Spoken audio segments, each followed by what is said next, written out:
What if I told you that the same weeds you're pulling from your garden could replace half the medicines in your cabinet? That the plants growing wild along roadsides and forest edges contain compounds so powerful that pharmaceutical companies have built billion-dollar empires trying to synthetically replicate them? For thousands of years, our ancestors didn't run to pharmacies. They ran to fields. Medieval soldiers packed their wounds with herbs that modern science now confirms have antimicrobial properties stronger than some commercial antiseptics. Native American healers treated epidemics with plants that clinical trials today show have genuine antiviral activity. Ancient civilizations built entire medical systems around botanical medicines that work, not because of tradition, but because of chemistry.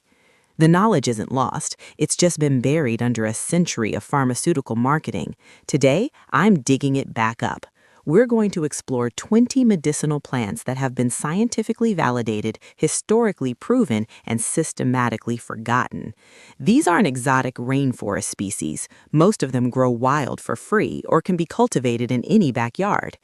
Number 17 on this list will literally numb your mouth on contact. It's what dentists used before synthetic anesthetics.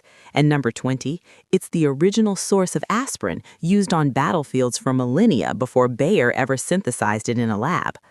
If you're tired of being dependent on drugstores for every cut, cough, and headache, this video will change how you see the plants around you. And if you want more ancestral knowledge, wild medicine tutorials, and homesteading wisdom, hit that subscribe button right now. Let's take back our health, one plant at a time. Plant number 1, plantain. Plantago major, Plantago lanceolata. Let's start with the most underestimated plant in your yard. Not the banana-like tropical fruit, but the broad-leafed weed that grows in every lawn, sidewalk crack, and trampled path across North America. Plantain is so common that most people consider it worthless. That's exactly why it got forgotten. It's everywhere, and pharmaceutical companies can't patent everywhere. Native Americans called it white man's footprint because it appeared wherever Europeans settled, but they quickly recognized its value. They used it for everything from snake bites to infected wounds. Medieval Europeans called it waybread and packed it into soldiers' field kits. Why? Because plantain is one of nature's most effective drawing agents. The leaves contain aucubin, and mucilage, a trinity of healing compounds. Aucubin has documented antimicrobial properties. Allantoin stimulates tissue regeneration, which is why it's extracted and added to expensive commercial burn creams. A 2015 study in the Journal of Ethnopharmacology confirmed plantain's ability to accelerate wound closure and reduce inflammation. To identify it, look for oval or lance-shaped leaves with prominent parallel veins that grow in a rosette pattern close to the ground. The leaves have a slightly fibrous texture. If you slowly tear a leaf, you'll see fine strings holding it together. For immediate use on cuts, insect bites, or stings, pick a fresh leaf, chew it to break down the cell walls, or crush it with your teeth if you're squeamish, and apply directly to the wound. The juice draws out venom, reduces swelling, and starts the healing process within minutes. For a shelf-stable preparation, infuse fresh or dried leaves in olive oil for 2 to 3 weeks, strain, and use as a healing salve. Safety. Plantain is remarkably safe with virtually no known toxicity. Even long-term internal use shows no adverse effects in traditional medicine systems. Plantain got forgotten because it's free. You can't build a profit model around something that grows in parking lots. Plant number 2, yarrow. Achilles millefolium. The scientific name tells you everything you need to know. Achilles, named after Achilles, the Greek warrior who used this plant to stop his soldiers bleeding during the Trojan War. For over 3,000 years, yarrow has appeared on battlefields. It was standard issue in Civil War field hospitals and carried by soldiers in both world wars. They called it soldier's woundwort and nosebleed plant, and for good reason. Yarrow contains over 120 identified compounds, but the heroes are the sesquiterpene lactones and flavonoids. These chemicals are astringent, anti-inflammatory, and hemostatic, meaning they constrict blood vessels and stop bleeding. A 2013 study published in Phytotherapy Research demonstrated yarrow's ability to promote coagulation, confirming what battlefield medics knew empirically for millennia. The plant is easy to spot in summer, feathery, fern-like leaves and flat-topped clusters of tiny white or pink flowers. The leaves have a distinctive, slightly bitter aromatic smell when crushed. It grows wild in meadows and disturbed areas throughout temperate regions. For fresh wounds, crush the leaves and flowers and pack them directly onto bleeding cuts. The bleeding typically stops within 2 minutes. For a more refined preparation, make it infused oil, same method as plantain, or a tincture by macerating fresh flowers in vodka for 4 to 6 weeks. Taken internally as tea, yarrow also reduces fever and promotes sweating during colds and flu. Drink 2 to 3 cups daily at first symptoms. Safety. Yarrow is in the Asteraceae family, so people with ragweed allergies should test cautiously. Avoid during pregnancy as it may stimulate uterine contractions. Some people develop contact dermatitis from handling fresh yarrow. Yarrow got forgotten because modern emergency medicine has synthetic hemostatic agents, but those cost money, require prescriptions, and aren't growing in your backyard. Plant number 3, mullein, Verbascum thapsus. If you've ever had a persistent cough that wouldn't quit, mullein is about to become your new best friend. This tall, stately plant with huge fuzzy leaves and a towering yellow flower spike is one of the most effective respiratory remedies in traditional Western herbalism. The ancient Greeks used it, Hildegard of Bingen prescribed it in medieval Germany, and Appalachian folk healers have passed down mullein preparations for generations. The magic is in the mucilage content. Mullein leaves are loaded with polysaccharides that coat and soothe inflamed mucous membranes in the respiratory tract. It's an expectorant, meaning it helps you cough up stuck mucus rather than suppressing the cough. The leaves also contain saponins, which have natural antimicrobial properties. A 2017 study in Planta Medica confirmed mullein's anti-inflammatory effects on respiratory tissue. First-year mullein grows as a ground rosette of large, velvety, grayish-green leaves, soft as flannel, which is why it's sometimes called cowboy toilet paper. In the second year, it sends up a flower stalk that can reach 6 to 8 feet tall, covered in bright yellow 5-petaled flowers. It loves disturbed soil and grows wild along roadsides throughout North America and Europe. To make mullein tea, steep 1 to 2 teaspoons of dried leaves in hot water for 10 to 15 minutes, then strain through a fine cloth or coffee filter to remove the tiny hairs that can irritate the throat. Drink 2 to 4 cups daily for coughs, bronchitis, or asthma. For ear infections, infuse fresh mullein flowers in olive oil, ensuring flowers are completely wilted to prevent water content from causing spoilage. Strain and use 2 to 3 drops in the affected ear. This preparation has been used for centuries for earaches. Safety. Mullein is very safe, but always strain tea well. The fine leaf hairs can't irritate. Avoid using seeds, which contain rotenone and are potentially toxic. Mullein got forgotten because you can grow it for pennies, and that doesn't work for companies selling petroleum-based skin creams for $20 a tube.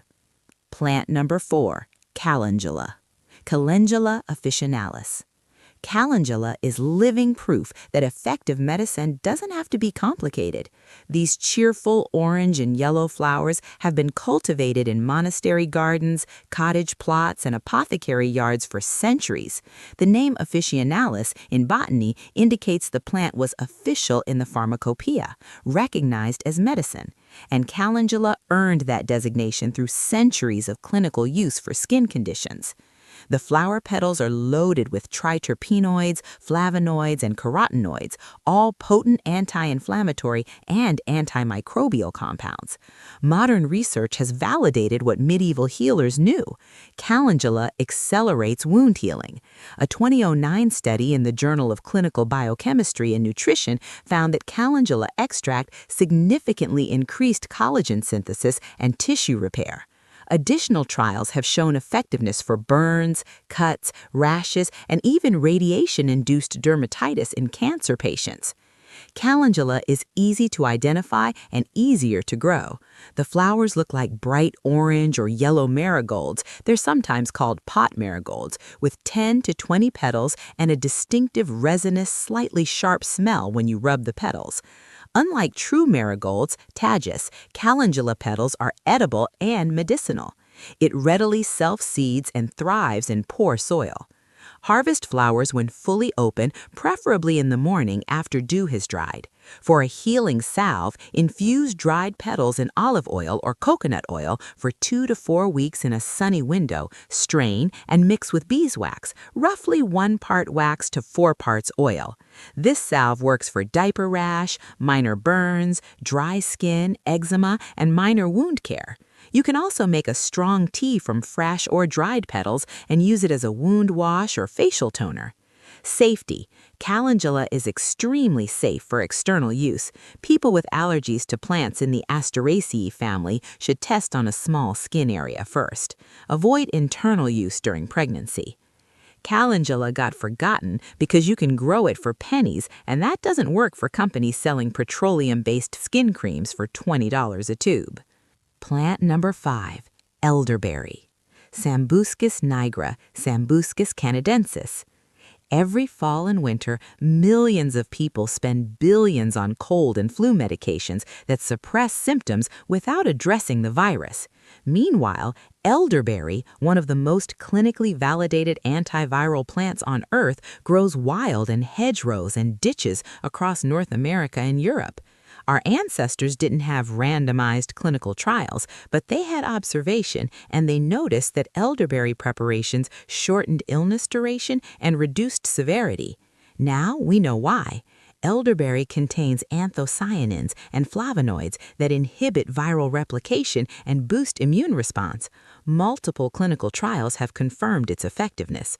A 2019 meta-analysis published in Complementary Therapies in Medicine found that elderberry substantially reduced upper respiratory symptoms.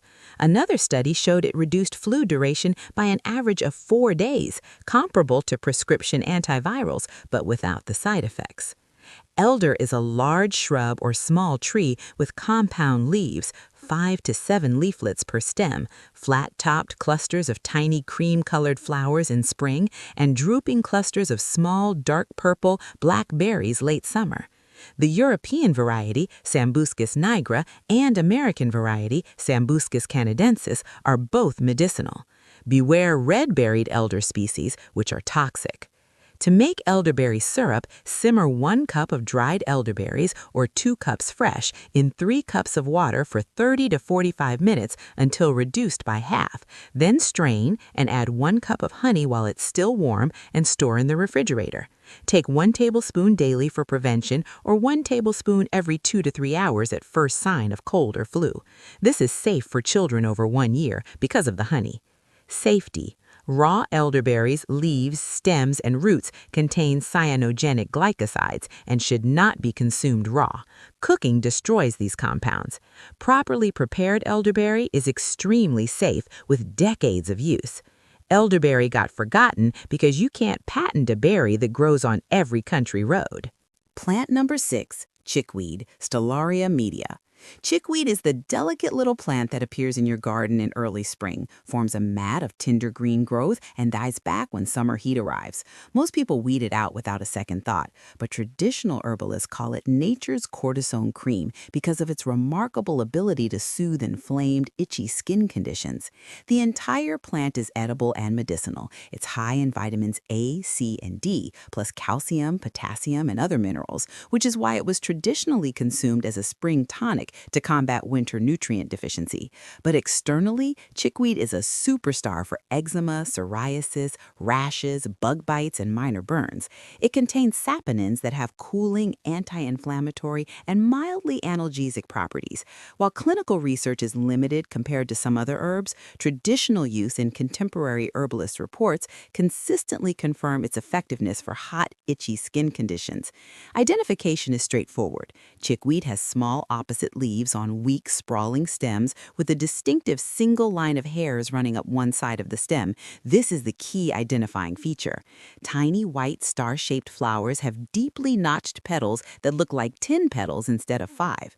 The whole plant is tender and succulent. For skin relief, make a strong tea by steeping a handful of fresh chickweed in hot water, let it cool, and use as a compress or add to bath water. For a salve, infuse fresh chickweed in oil. Use the wilting method. Let fresh plant material wilt for 12 to 24 hours to reduce moisture content. Then infuse it in oil. Internally, chickweed can be eaten fresh in salads or drunk as a mild tea to support kidney and lymphatic function, 1 to 2 cups daily. Safety. Chickweed is exceptionally safe. Large quantities may have a mild laxative effect. Ensure proper identification. There are poisonous lookalikes like scarlet pimpernel, which has square stems and reddish flowers. Chickweed got forgotten because it's a weed, abundant, free, and impossible to monetize. Plant number 7, dandelion, Taraxacum officinale. Americans spend millions poisoning dandelions every year. The irony is exquisite. We're killing one of the most nutritionally dense and medicinally valuable plants on the planet. Every part is useful: leaves, roots, and flowers. The name officinale again marks it as official pharmacy medicine, and it was listed in the U.S. Pharmacopoeia until 1926, when pharmaceutical lobbying removed most botanical medicines from official recognition. Dandelion root is a powerful liver tonic and digestive bitter. It contains taraxacin, taraxesterol, and inulin, compounds that stimulate bile production, support liver detoxification, and improve fat digestion. The leaves are one of the richest natural sources of potassium and act as a gentle diuretic without depleting potassium like pharmaceutical diuretics do. A 2009 study in the Journal of Alternative and Complementary Medicine confirmed dandelion's diuretic effects. Additional research shows promise for blood sugar regulation and antioxidant activity. Everyone knows what a dandelion looks like: deeply toothed leaves, dent de leon or lion's tooth, bright yellow composite flowers, and those iconic white seed heads that children blow on. The key identifying feature is the hollow, milky stem and the fact that all leaves arise from a basal rosette. There's no central stalk with leaves. For liver support, harvest roots in fall or early spring when energy is concentrated underground. Roast them at 300 degrees F until brown and fragrant, then grind and brew like coffee, or use raw root to make a decoction by simmering for 15 to 20 minutes. Drink 2 to 3 cups daily. Young leaves can be eaten in salads or made into tea for mild diuretic and digestive support. The flowers make a honey-like syrup or wine. Safety. Dandelion is extremely safe. People with gallstones should consult a healthcare provider before using therapeutically, as increased bile flow could cause discomfort. Rare allergic reactions possible in those sensitive to Asteraceae family. Dandelion got forgotten because it's free, grows everywhere, and can't be patented. The lawn care industry makes more money convincing you it's a problem than herbalists could make selling it as a solution. Plant number 8, St. John's wort, Hypericum perforatum. Here's where we start getting into the heavy hitters, plants with pharmaceutical-grade effectiveness. St. John's wort has been used for over 2,000 years for melancholy and nerve pain. Today, it's one of the most researched medicinal plants, with over 35 clinical trials examining its effectiveness for depression. The results? In mild to moderate depression, St. John's wort performs comparably to prescription SSRIs with fewer side effects. The active compounds include hypericin and hyperforin, which influence serotonin, dopamine, and other neurotransmitter systems. A 2017 meta-analysis in Systematic Reviews concluded that St. John's wort is more effective than placebo and similar to standard antidepressants for treating depression. It's prescribed by doctors in Germany as frequently as Prozac is in the United States. The plant has opposite leaves with translucent dots. Hold them up to light. These are oil glands, bright yellow 5-petaled flowers and reddish stems. The key identifying feature? Crush a flower bud between your fingers and it releases a deep red-purple juice. This red oil is hypericin, and it's what you're extracting from medicine. To make St. John's wort oil for nerve pain, bruises, and muscle aches, fill a jar with fresh flowering tops, cover with olive oil, and infuse in sunlight for 2 to 4 weeks. The oil will turn deep red. Strain and apply topically. For internal use for mild depression or anxiety, use standardized commercial preparations, 0.3% hypericin, typically 300 milligrams 3 times daily. Making reliable tinctures at home requires precision. Safety. This is crucial. St. John's wort interacts with many medications, including birth control pills, blood thinners, antidepressants, and chemotherapy drugs. It induces liver enzymes that metabolize these medications faster, reducing their effectiveness. Never combine with prescription antidepressants. Can cause photosensitivity. Consult a healthcare provider before use if taking any medications. St. John's wort got forgotten because pharmaceutical companies can't compete with an over-the-counter herb that works as well as their expensive patents, so they funded research highlighting the drug interactions to scare people away from it. Plant number 9, comfrey, Symphytum officinale. The common name says it all, bone knit. For centuries, comfrey was the go-to remedy for broken bones, sprains, torn ligaments, and deep tissue injuries. Medieval monks grew it in monastery gardens. Battlefield surgeons used it for compound fractures. The genus name, Symphytum, comes from the Greek to unite, and the species name officinale, again, marks its historical status as official medicine. Comfrey contains allantoin at higher concentrations than almost any other plant, up to 0.8% in the roots. Allantoin is a cell proliferant that stimulates tissue growth and accelerates healing. Modern research confirms comfrey's effectiveness. A 2013 systematic review in complementary medicine research found significant evidence for topical comfrey in treating acute injuries, sprains, and arthritic pain. Clinical trials show it outperforms placebo and compares favorably to diclofenac gel. Comfrey is a robust perennial with large, hairy leaves and clusters of tubular purple, pink, or white flowers that droop in a curved spike. The root is black outside, white and mucilaginous inside. It grows enthusiastically in gardens and wet areas. For sprains, strains, and bruises, make a poultice by grating fresh root or crushing fresh leaves, applying to the injury and wrapping with a cloth. Leave on for several hours or overnight. For a salve, infuse dried leaves, not root for safety, in oil and combine with beeswax. Apply to closed injuries, never on open wounds. Safety. Critical warning.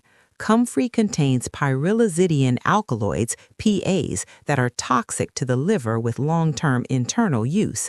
Many countries have banned internal consumption. External use only on intact skin. Do not apply to open wounds. Comfrey heals so fast it can close a wound before it's clean, trapping infection. Do not use during pregnancy or on children.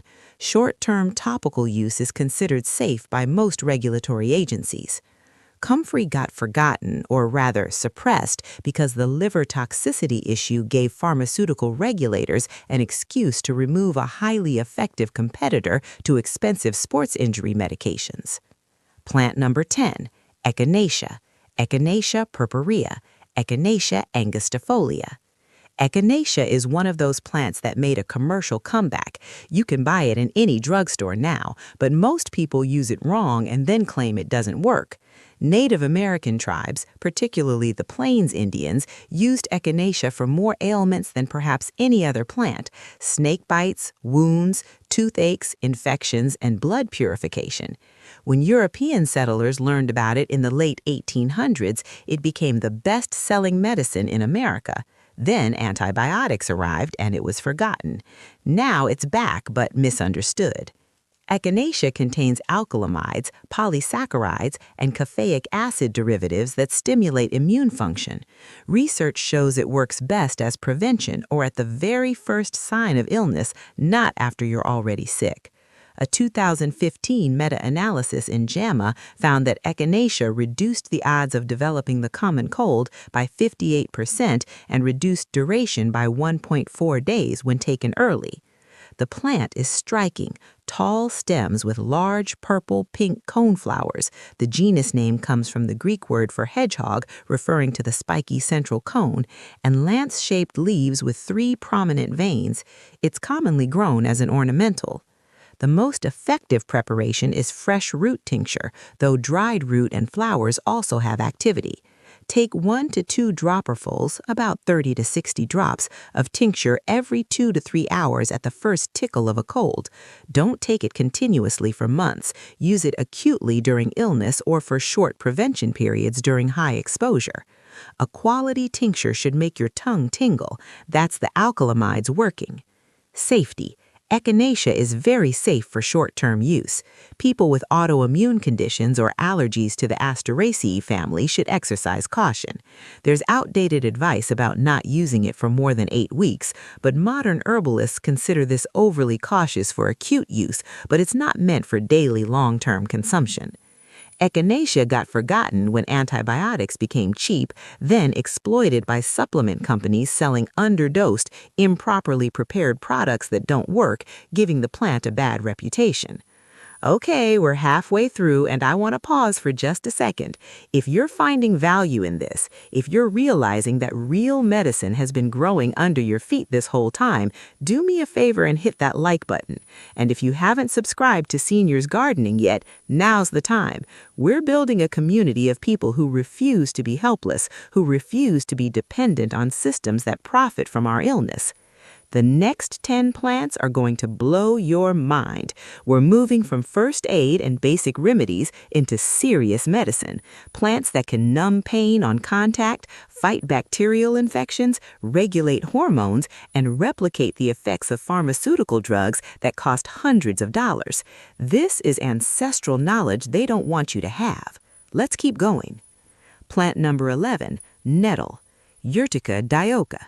The plant everyone fears is actually one of the most nutritious and therapeutically valuable wild foods on Earth.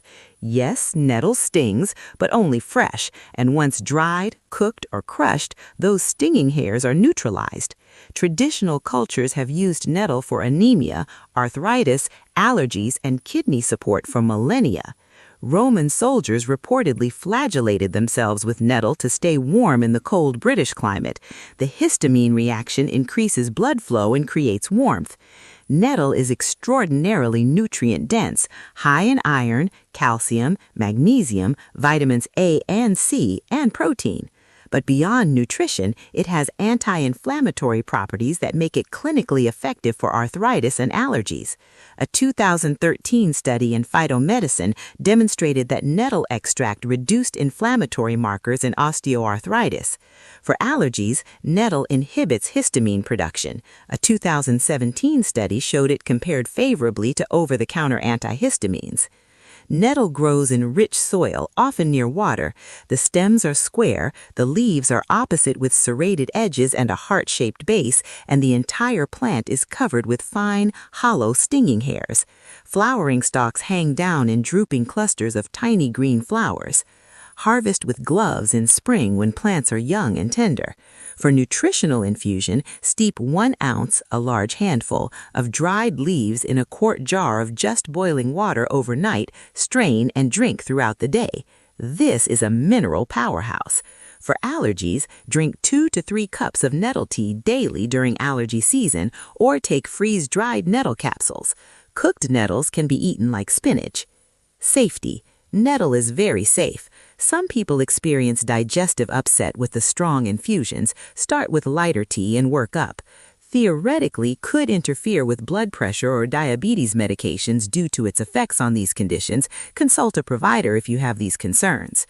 Nettle got forgotten because it stings, grows wild for free, and can't compete with the allergy medication industry's marketing budget. Plant number 12, peppermint. Mentha X piperita, peppermint is so common, so ubiquitous in teas and candy, that we've forgotten it's actually powerful medicine. The ancient Egyptians, Greeks, and Romans all used mint species medicinally. In modern times, peppermint essential oil has been the subject of numerous clinical trials, particularly for irritable bowel syndrome, IBS, and the results are remarkable. It works better than placebo and rivals pharmaceutical treatments. The active compound is menthol, which relaxes smooth muscle tissue in the digestive tract and has antispasmodic properties. A 2019 meta-analysis in BMC Complementary Medicine and Therapies concluded that peppermint oil is significantly more effective than placebo for reducing IBS symptoms with minimal side effects. It's also highly effective for tension headaches. A study showed that topically applied peppermint oil was as effective as acetaminophen for headache relief. Peppermint has square stems, mint family characteristic, opposite leaves with serrated edges, and a distinctive, unmistakable menthol aroma when crushed. It spreads aggressively via runners, which is why experienced gardeners grow it in containers. For digestive issues, drink peppermint tea after meals. 1 tablespoon fresh leaves or 1 teaspoon dried per cup of boiling water. Steep 10 minutes. For IBS, enteric-coated peppermint oil capsules are most effective, 0.2 to 0.4 milliliters 3 times daily. For tension headaches, dilute peppermint essential oil in a carrier oil and massage into temples and back of neck. For nausea, simply inhaling peppermint can provide relief. Safety. Peppermint tea is very safe. Peppermint oil is potent. Never use undiluted on skin or ingest essential oil without proper preparation. Can worsen heartburn in some people with GERD, may interfere with iron absorption if consumed in very large quantities. Peppermint got forgotten as medicine because it became trivialized as a flavor, relegated to candy and toothpaste while people spend billions on prescription digestive medications. Plant number 13, thyme. Thymus vulgaris. Walk into any kitchen and you'll find thyme in the spice rack, sitting next to oregano and basil, reduced to a culinary afterthought. But thyme isn't just a seasoning, it's one of the most potent natural antimicrobials known to traditional medicine. During World War I, thyme essential oil was used as a battlefield antiseptic. Before that, it was burned in sick rooms during the Black Death to purify air. The name comes from the Greek thumos, meaning to fumigate. The power comes from thymol and carvacrol, volatile oils with proven antibacterial, antifungal, and antiviral properties. Modern research has confirmed thyme's effectiveness against a broad spectrum of pathogens. Studies show that thyme essential oil is effective against antibiotic-resistant bacteria, including MRSA. A 2014 study in Medicinal Chemistry found thyme oil had significant antimicrobial activity comparable to some pharmaceutical antibiotics. Thyme is a low-growing perennial with tiny gray-green aromatic leaves and small pink or purple flowers that bees love. The whole plant smells intensely of thymol when crushed. For respiratory infections, make a strong thyme tea, use 2 to 3 teaspoons dried herb per cup, steep 10 to 15 minutes, and drink 3 to 4 cups daily. It's particularly effective for bronchitis and whooping cough. For external use on fungal infections like athlete's foot, make a foot soak with strong thyme tea. Thyme honey, infuse fresh thyme and honey for 2 to 4 weeks, is excellent for sore throats and coughs. Take 1 teaspoon as needed. Safety, culinary use is completely safe. Therapeutic doses of the tea are safe for most people. Thyme essential oil is potent. Always dilute before topical use and never ingest essential oil. Avoid therapeutic doses during pregnancy. Thyme got forgotten as medicine because antibiotics came along, but now that antibiotic resistance is a global crisis, maybe it's time to remember the plant that fought infections for thousands of years. Plant number 15, ginger. Zingiber officinale. Ginger has been used medicinally in Asian and Indian medicine for over 5,000 years, particularly for digestive complaints, nausea, and inflammation. Ayurvedic medicine calls it universal medicine. Traditional Chinese medicine considers it essential for balancing digestion, and modern science has extensively validated these traditional uses. Ginger is now one of the most evidence-based herbal medicines available. The active compounds are gingerols and shogols, which have powerful anti-inflammatory, antioxidant, and antiemetic, anti-nausea properties.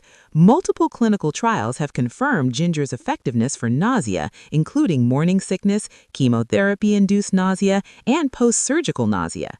A 2015 systematic review in Nutrition Journal found ginger significantly reduced muscle pain and soreness. Additional research shows effectiveness for osteoarthritis pain, menstrual pain, and migraine relief.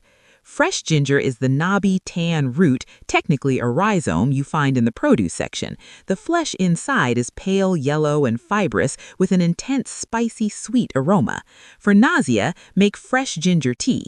Grate or thinly slice a 1-inch piece of fresh ginger, simmer in 2 cups of water for 10 minutes, then strain and sip slowly. Add honey if desired. For inflammation or pain, take 1 to 3 grams of powdered ginger daily or equivalent fresh, about an inch of piece. For morning sickness, ginger candies or capsules, 250 milligrams 4 times daily, have good clinical support.